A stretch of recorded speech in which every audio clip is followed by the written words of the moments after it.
right? And now Hillary goes in. We're going to have to replace, probably over the next 4-year term, it could be as many as 4 Supreme Court justices, including Judge Scalia. Can you imagine what will happen if that happens? Now, I don't know if these people are thinking right, because I pledged that I'm going to put on good, conservative, brilliant judges, right? If a Hillary gets in, or whoever, I don't know how she can run. I'll be honest, I don't know how she can run. But let's assume she'll run. Don't forget you have a statute of limitations question here. Let's assume that she runs. And do you know what she would do with the Supreme Court? She would have 4 judges and maybe more that she'll do over the next 4 years, including Scalia. All this work that everybody's doing not to appoint a judge, that would go to Hillary if she wins. So when the Republicans want to play games, and when they want to, look, this establishment group, headed by Mitt Romney, who's not a smart man, I'm telling you, and Steve Forbes, I'm telling you, I finally found out why they never give me the right number in Forbes magazine. I finally find it out. I read it this morning. They're friends. I can't believe it. I always liked Steve until now. But here's the story. But I don't care. I don't care. But remember this. If they do that, folks, number one, they're doing it to you. They're not doing it to me. They're not. My life will be a lot easier, believe me. They're doing it to you. They're doing it to the movement. Take a look at Time magazine 4 weeks ago. The most incredible story I've ever had. It talks about this movement, that there's never been anything like it, that the people are in love with each other. We have a great country. We have a country where Apple is going to start making their iPhones in our country. Believe me when I get finished. Believe me. We have a great country, but we have leadership that almost is non-existent. We have incompetent leaders. We're going to have really, really smart leadership. And when that happens, you're going to be so happy. I'm going to give you one quick story. One quick story. Carrier. Did you see it 2 weeks ago? Carrier air conditioners. I buy a lot of Carrier air conditioners. I'm not going to buy them anymore. I'll go with Trane. But Carrier air conditioners made in this country, they announced that they're moving to Mexico. They did. Somebody had the cell phone going.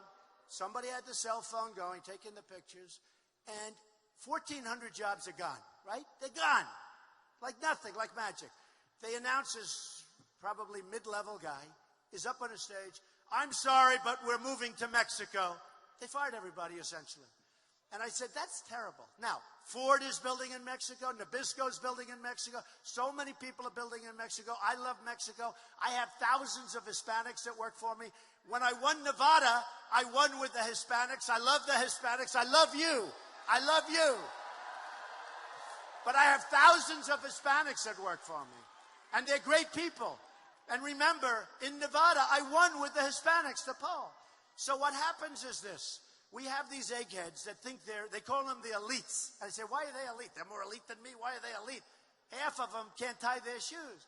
And they say, Donald Trump is not a free trader. I am the greatest free trader. I'm the biggest free trader. But it has to be smart trade. It has to be even trade. We can't have trade where we have imbalances like 58 million with Mexico, 58 billion. We can't lose 500 billion a year with China. We can't do this. So here's what we do. We tell Carrier, and I want to do it myself, but they're all going to say it's not presidential. I'm not supposed to be calling us President Carrier. Do we agree? But maybe I'll do it anyway. Let him say I'm not president. But I'll get Carl Icahn, or I'll get Phil Ruffin, or I'll get Andy Beal, and it'll all be very good. Believe me, folks. So here's what happens. We call up Carrier, and we say, I'd like to congratulate you on your move to Mexico. Congratulations. I think it's wonderful. You hurt 1,400 people and many more. And by the way, United Technologies with Jones Carrier is moving a lot of other divisions there too. Okay, not going to happen. By the way, if I'm elected, not going to happen. So here's what I tell Carrier. I'd say, congratulations. I hope you build a beautiful place. I hope you employ a lot of people from Mexico. But you're hurting our country. So here's the story, folks. Every air conditioning unit that you make that's put across the border, which will be a real border now. It's not coming across unless they have our permission, right? Every single air conditioning unit that you make that comes across the border, we're going to impose a 35% tax on that unit. All right? Now, if little Marco is president, which isn't going to happen, or if Lion Ted is president, okay, here's what's going to happen. They're going to be called by their lobbyists. They're going to be called by the special interests. They're going to be called by donors and stockholders that gave them money for their campaigns. By the way, I'm self-funding. You know, I'm self-funding. I'm putting up my own money. Okay? I don't think I get any credit. I don't think anybody says in Florida, oh, I'm voting for Trump because he's self-funding. Let me tell you something. That's a good reason to vote for me. Because all of these guys, remember what I said. All of these guys are bought and paid for, folks. All right? So, and they're not stupid people. So they know it's bad to have carrier leave. They don't have to go to Wharton and they don't have to go to high school. Anybody knows it. So here's what's going to happen. If Rubio gets a call, if Ted gets a call, if Hillary gets a call, whoever gets a call, they're going to say, you can't do that. They contributed $5 million to your campaign. And immediately, okay, you're right. We can't do that. We don't want to be disloyal. I understand that. But nobody gave me anything. I've turned down so much money. I feel so foolish. I feel so foolish. You know, my whole life has been a life of accumulation. Money, I want more money. I don't even know why. You know, it's like, just keep going. Money. I want to build more buildings. Many buildings along Miami. I want to build more. And I say sometimes it's been greedy. I want to be greedy. Now I want to be greedy for the United States of America. I'm going to be greedy. I'm going to be so greedy for you people. And we have to be rich before we can be great again. We have to get rid of our debt. We have to get rid of so many things. We have to balance our budgets. But we're going to take care. Look, when these countries, and we're protecting them for nothing, you know what? We're going to speak to them. I'm a great messenger. We're going to speak to them properly. They're going to love us, and they're going to help. They're going to pay. They're going to help defray the cost. They're going to pay. You're going to see changes made so fast and so good. So here's the story. Some people would say that's not free trading. Every single person in this room understands that's the right thing to do. And I'll tell you what's going to happen. Carrier's going to call me, and they're going to say, Mr. President, we've decided that we're not moving, sir. Okay? We're not moving. It's the only way. By the way, just so you know, I know more formulas. I know more about tax abatements. I know more about taxes than any human being that God ever created.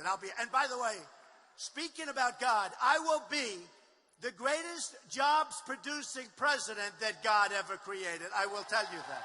I will tell you that. And Carrier won't move. Now they'll build a new plant. Maybe they'll use their old plant. They'll negotiate with their employees. Maybe they're going to move down to Orlando. Who the hell knows? But they're going to be in the United States, all right? They're going to be in the United States. So look, we have a chance to do something monumental. There's never been anything like this. And this isn't me saying it. This is these people saying it. We have a chance to do something monumental. We're going to start winning again. We don't win anymore. We don't win with the military. We can't beat ISIS. We don't win with health care. We don't win with education. We don't win anymore. We're going to start winning again. We're going to win with our military. We're going to build up our military intelligently, not even necessarily with such great cost, intelligently. We're going to buy the weapons that our generals and our soldiers want, not the weapons that we buy because one company is politically stronger than another. I mean, you've read this. I've read it all my life. They buy an airplane that's slower, doesn't maneuver as well, and is more costly because that company had more political punch than the other company whose plane the generals want, right? Not going to happen anymore. We're going to bid out the drugs. We're going to bid out everything. People are now going to pay. The drug companies, you take a look, the drug companies, they take care of all these people.